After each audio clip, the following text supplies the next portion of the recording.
Welcome to the Breakthrough and Conquered podcast, the show where we'll break free of old patterns and generation curses that have held us back for far too long. I'm your host, Claudia Garcia, and in this space, you will gain the tools and the resources to help you create a life-changing transformation. Together, we'll learn to think, act, and become the top 1%, how to conquer limited beliefs, boost productivity, but mainly to know exactly what it takes for you to live out your dream life.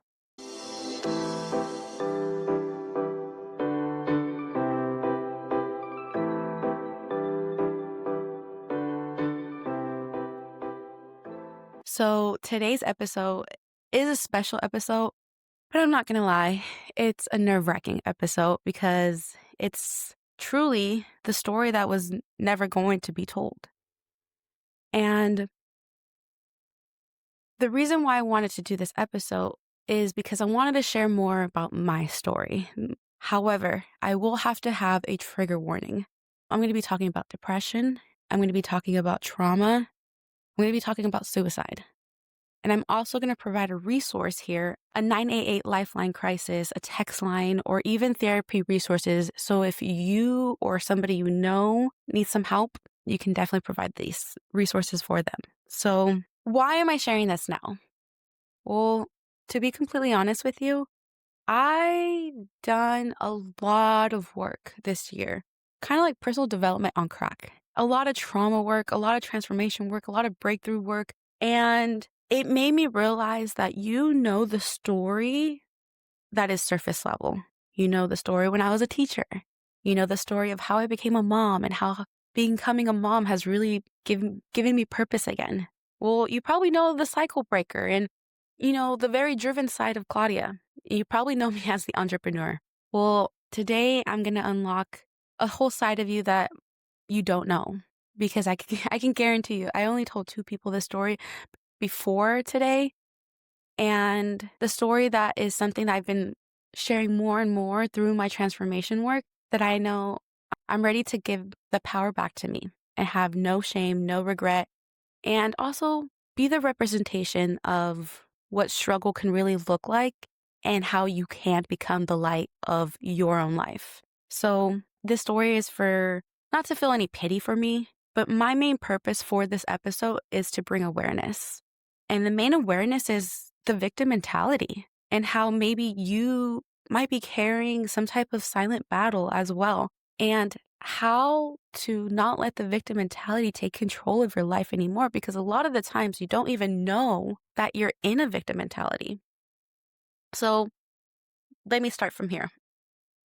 Everything, the way you are, the way you're wired, starts from childhood. And my childhood was very loving. I have a very loving family that I know I can count on. However, my childhood was very chaotic. And both can be true. There can be love and chaos in the same household. There was a lot of verbal, emotional, physical, and even sexual abuse happening in the closed doors. And I didn't tell anyone.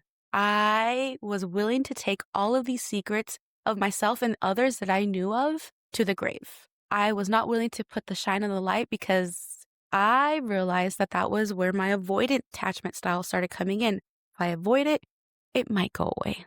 And this is where trauma really starts to wire your brain, because trauma is trying to keep you alive to survive, but not live. And during my childhood, I became the masked child, you know, happy on the outside, but deep down inside, I was breaking.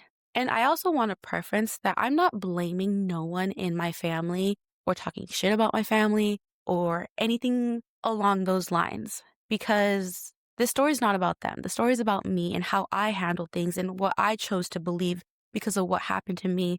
And I'm here to tell you that what happened to me was not my fault. However, it is my responsibility of what I'm going to do next with it. It is my responsibility to heal from it. And honestly, the people who might have hurt me, I don't blame them, because in reality, I see them as humans, and humans are not perfect. And I also see them as children that hurt other children, because in reality, my parents got a script of how life should have been because their parents got this script of how life should be. And it might have not been correct. It might have not been right. It might have been actually completely far off and really completely wrong. But in reality, we have the power to change the script. And that's what I'm really wanting to showcase in this episode, that everything is a choice and how things are not attacking at you and how they're actually working for you, even at the worst things. But going back to being the masked child, I was always the funny one. I was outgoing, bubbly, like I had a lot of friends, like never really the friend you had to worry about. However, the mask was definitely getting heavier and heavier each year. And I used to drown myself in sports, drown myself in school. I would drown myself in friends and extracurriculums because that was my way of avoiding being at home. I hated being at home. And I remember kind of telling this to an old friend of mine. I got to meet up with her after I became a mom and we were high school friends. And I kind of gave her a glimpse of like what I was going through. And she told me, I would have never guessed. And the best way to describe this is like the Robin Williams effect. Robin Williams is willing to make other people happy, make sure everybody is having a laugh. But deep down inside, he had some demons that no one knew until it was too late. And this mask definitely worked too well. However, what happened to me in a childhood, like all the abuse that happened, wasn't the core root to my depression. It was the extreme isolation. I felt like I was living in this silent prison for a lot of different reasons. Both my parents were immigrants from this country, so they did their best. They worked graveyard hours, not because they wanted to, but because they felt like they had to. You know, we were a family of 5, and graveyard hours, you pay more for working these odd hours. However, that really sacrificed a lot of lonely nights, very absent parents because during the daytime they were sleeping. My siblings, I have 3 other siblings, and we all have really large age gaps. So the isolation also felt that there was no connection, no understanding, no really real emotional conversations to really help me get through it. And the whole time I just felt so alone because I was always brushed off to the side. So no one would talk to me and I would hide in my room a lot. And I really felt like I was in my own prison because of this extreme isolation. Some people might be thinking some things may be worse. Or I've even been told like, you had a roof over your head, you had food. Loneliness can't really be that such a big situation. However, I will say there is a study that childhood loneliness will increase the risk of depression by 3 times. And isolation actually activates something in your brain of wiring for you to survive and really suppresses the part of your brain where it helps you regulate yourself. So in translation, what this really means is when you grow up in isolation, your brain learns to survive. It doesn't learn to feel. It doesn't learn to trust. And it definitely doesn't learn how to thrive. So I knew when I was going through this deep depression, there was always these thoughts of suicide, but I've never had the balls to do anything about it. But it was just always like, oh man, what I believed in myself was that it wouldn't even matter if I was gone because of how alone I was. And these are the lies that my brain was telling me.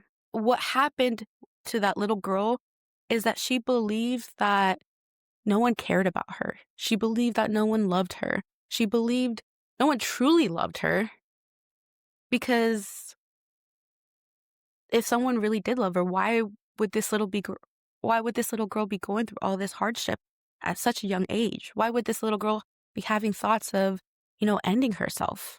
So in the midst of it all, I had this idea, the moment I move out, the moment I turn 18, I'm going to have this freedom. But little did I know is this false freedom, because that's exactly what I did. The moment I was able to leave the home, I did. And luckily, I did have a sister who offered me a place. She gave me a chance to really make a name for myself, go to college, still be able to play softball. And I grabbed it so quick because I'm like, this is my ticket to freedom.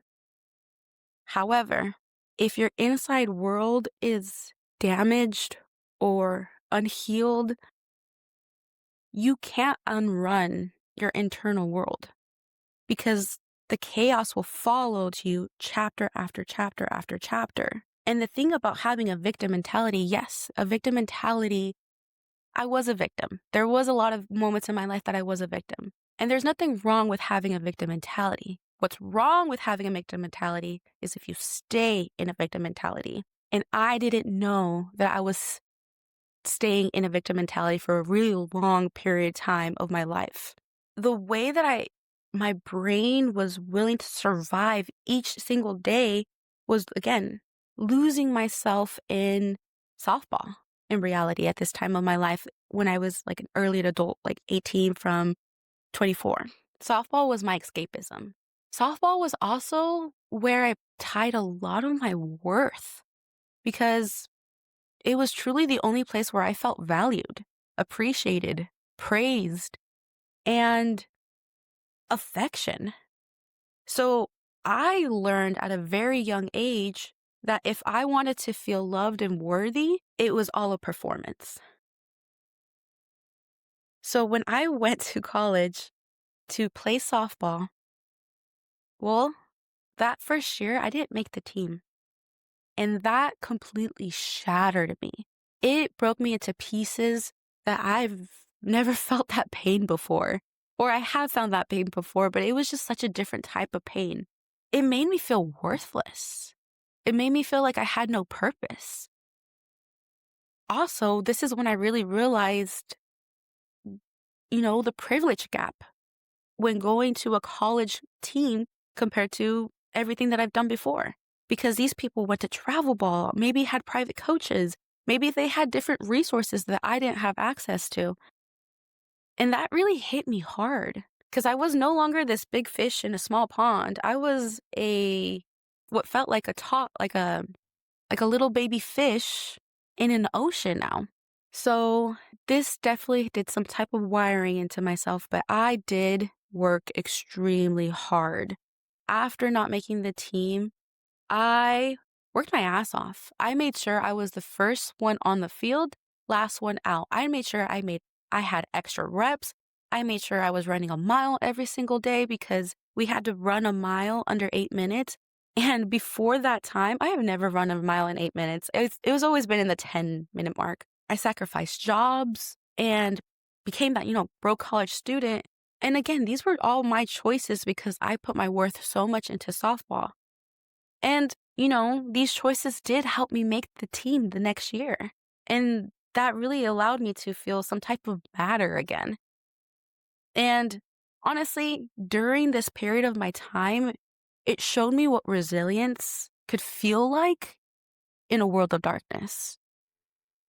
So there's a lot of darkness that was happening in my life, but somehow, some way, I was finding the light in the specks of hope in between of it all. However, again, the chaos does not leave if you do not do the internal work. So it doesn't matter if I escaped in school, escaped in softball, escaped in work, I was still avoiding the actual pain that was happening inside of me, the pain that was actually happening around me. And I learned to numb my feelings and avoid the actual pain that I was not willing to face. And it didn't help that in the household I was living at, it was pretty chaotic as well. So there was constant fighting. And at this time too, if I wasn't escaping in my softball world, I was escaping in other ways that were definitely not healthy. I started drinking. This is when I started smoking heavily on weed. This is when I started experimenting on pills and ecstasies and doing a bunch of different little other drugs. And it wasn't not just a party, but it was a form of numbness to survive each day and find some hope of happiness. And the thing here is the avoidance doesn't disappear. If anything, it finds you later on and it's probably 2 times, 3 times, 4 times bigger than it when it first was. And the reason why there was just so much pain going around my, like, life, because I felt like at this time that life was happening at me, not for me. During this time, my dog died that I truly cherished so much. My godfather died around this time. My car kept getting stolen multiple times. Like, there was, like, at least 3 to 4 times in my lifetime at that period. So it was just, like, issue after issue. My car would actually have car problems, and being a college student, this was just one thing after another. I started failing some of my classes. There was just this constant stress that was over my head, and I truly felt cursed. And when you feel this cursed, there's something happening in this victim mentality that doesn't allow you to see something differently. So what I believe to be true around this time again was, I kind of mentioned it earlier, is I just truly felt like it was hard to love me because of my issues. I truly believe that my family didn't really love me, that it was just performative love. Like, and that's not true, but at this time it felt like it was, because that's what I chose to believe in. I really did believe that I wasn't worthy during this time. And that's how trauma writes your beliefs in your body before you even say them out loud. And that's why you start moving in a certain way and choosing things that are not right for you. But again, there was some light at the end of the tunnel, because there was splashes of hope happening into my life. And during this time, this is when I met my boyfriend, now husband. And this was the truly, truly first time where I felt like in a long time, I felt like someone actually believed in me again, saw me, would see some type of light the moment I walk in, and just really the first time of hope that I felt in years. And the thing was, he witnessed the chaos. He stayed, and just was a beautiful representation of love that I felt like God was like, don't stop believing in love. So that was why I called him my angel for a long time. But the main reason why I called him my angel was because we had this amazing day. We were laughing. We probably went out to eat. We were probably listening to music, like just being kids while we were dating. And then I come home, and that's where the chaos started. I had this massive, massive fight with my sister. And again, at this point, the fight, looking back, was so petty. It was so little, like it could have been avoided. It could have been like resolved in such a different way. However, to me, at that moment, it was the tip of the iceberg. This is where my nervous system felt like it just collapsed. There was screaming, there was crying, there was shaking. There was all this overwhelmness that was happening in my life that I just stormed. I stormed out of the apartment, and I was seeking some type of support, some type of somebody on my side that is not my boyfriend, or maybe just someone in my family that can possibly see why this is wrong. So I called my mom, and I begged and helped. Like, I begged and asked for her help and her support. But unfortunately, that's not what I received on that phone call. And thank God that my boyfriend, now husband, was following me when that was happening. Because when I didn't receive that love, that support, that affection, or even some type of understanding, it was just this explosion, heartbroken, that happened in my life. And again, this is the victim mentality, because a victim mentality is just seeking love, support, connection. So when I didn't receive that from my own family, it just felt like the end of the world. We lived to busy streets. I lived in the Bay Area, so there's all of this traffic. At this point of my life, I just wanted it to end. I wanted this pain that I kept avoiding, that felt bigger and bigger and bigger each time, to finally just end. So I blacked out, and that's when I tried to end my life. I jumped in front of a moving car, and thankfully, my boyfriend grabbed me. He pulled me back, and he saved my life. However, the second my feet hit sidewalk again, the fog uplifted. And I realized what the fuck I just did. Again, it was just not, when you're in that type of darkness, you're not thinking. You're just thinking you want the pain to end.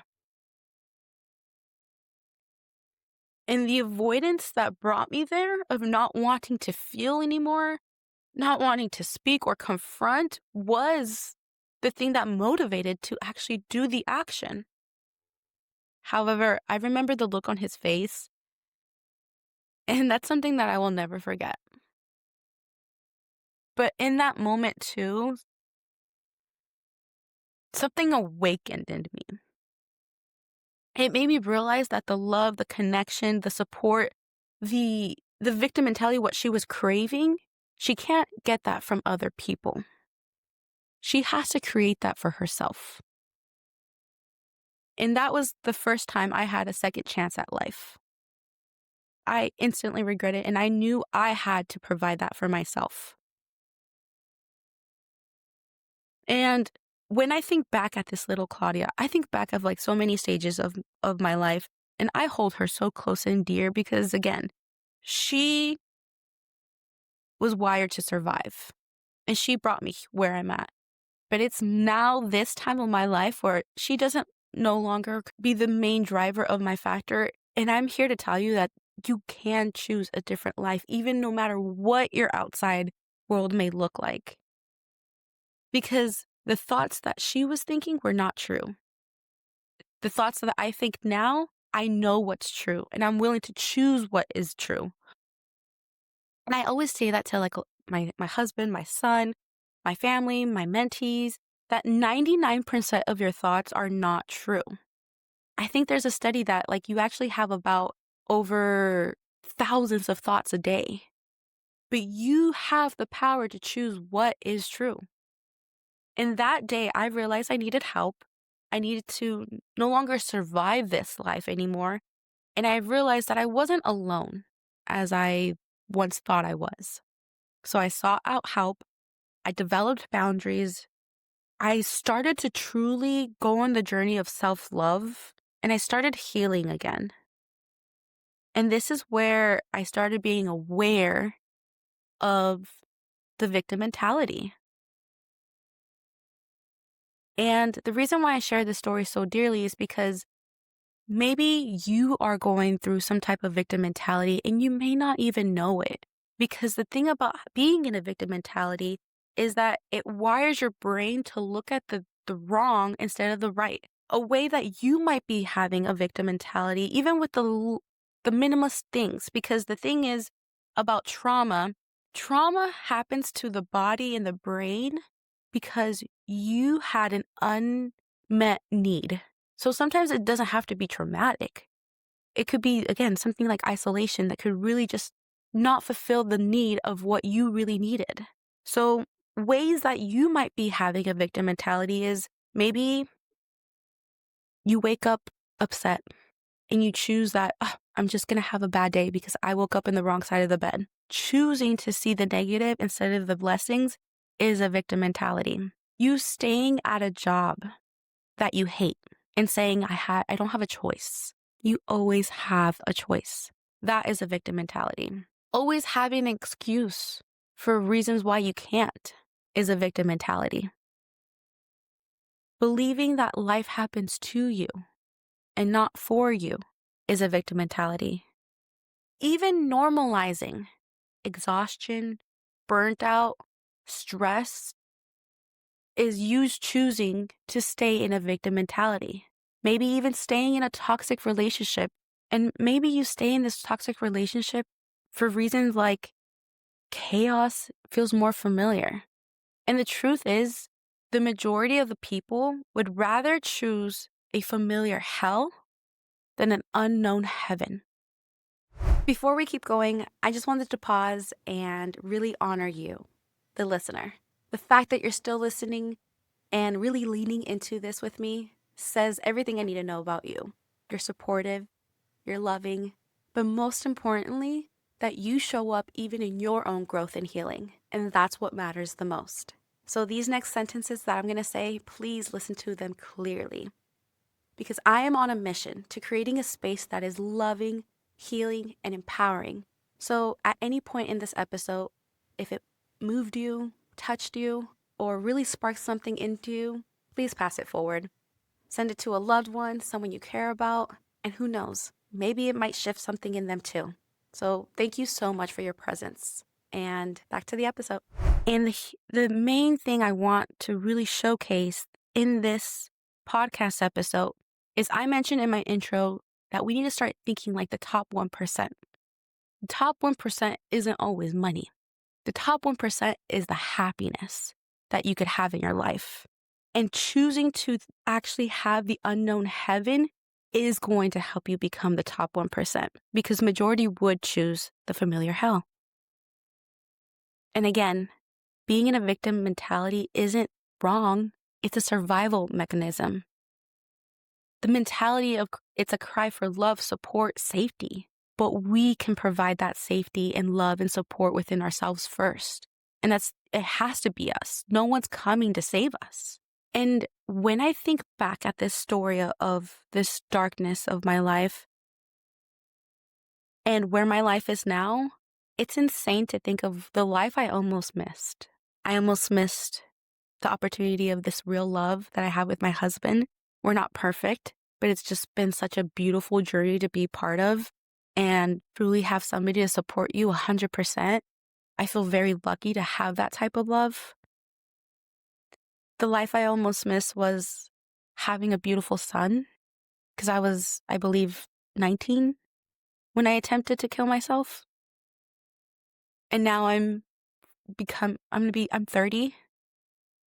And becoming a mother was just something I never realized can be so life-changing in the most beautiful ways.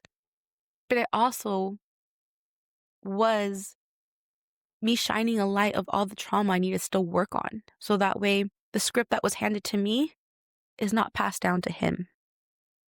And that's why becoming a mother has gave me such a different purpose of my life and so much more healing. The life I almost missed was, a family rooted in healing. I have so much better connections with my parents, my siblings, something that I've never thought little Claudia would ever experience, but adult Claudia gets to. The life I would have missed was a business that actually provides freedom, the real freedom that I always craved, purpose and alignment, and being able to travel and make an impact and become a leader for other people. And none of that would have existed if things went differently. And again, I'm sharing this not to share any pity, but just to be a representation of the light, the love, the hope that could happen to you. And share awareness of where in your life do you have a victim mentality? Because once you're aware of it, you can change it. And maybe you haven't attempted anything that I have attempted in your lifetime. But I'm sharing this so that way you can start living your life and not surviving your life. And I want to make sure that that victim mentality isn't stealing your identity. And you are able to take responsibility and get it back. This is your chance to really start rewriting the script and truly break the cycles so that way you could finally heal. Because there's so much forgiveness in my heart for all the people who've hurt me before, so much forgiveness, and even myself. Because this story that was never supposed to be told had so much shame and guilt and regret behind it, and that's why I didn't want to tell it. But this is also me rewriting of, no, I'm going to shine so bright, even on the darkest moments, so you can see exactly what it takes to become happy and healed and loving and purposeful. And truly, truly, I want to be the representation that if I can do it, you can do. And the beautiful thing about experiencing something so dark like this, and it's funny because my mom used to always tell us that you should thank God for the bad and the good. And when I was in a victim mentality, I never understood that 'Cause again, at that time, I felt like I was cursed. It's like, why is this a good thing? Why is this a good thing that I should be thankful for? But now, as years passed by, time did heal, and there was so much hope for me. I realized in order to feel this deep sadness, it allowed me to experience internal happiness. In order to experience this dark hole, I got to actually experience being the light.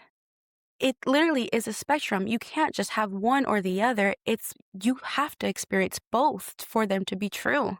And the beautiful thing is my story is not over. I feel like it's just beginning, and it's getting better and better each time.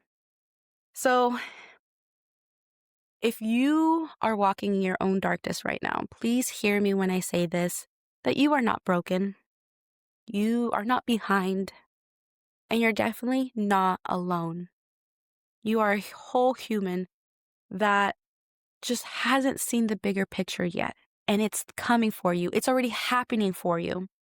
And the past may have shaped you, but it doesn't define you. And your thoughts are not facts, and your circumstances is not your destiny. You can take full responsibility of what choices you plan to take today. Choosing happiness is a choice. Choosing to love instead of fear is a choice. And if this episode hits you in the heart, please share it with a friend, a sister, a teammate, a loved one, anyone who might be carrying a silent pain that like I was. And if you're ready to break, these cycles and step into your power and finally choose you, just know I am rooting for you so heavily. And again, thank you for listening.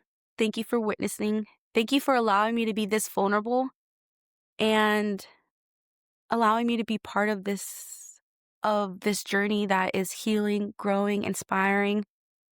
And I love you guys. So I'll see you next time. And if you want to stay connected, make sure you follow me on Instagram and TikTok at Claudia Conquers Life.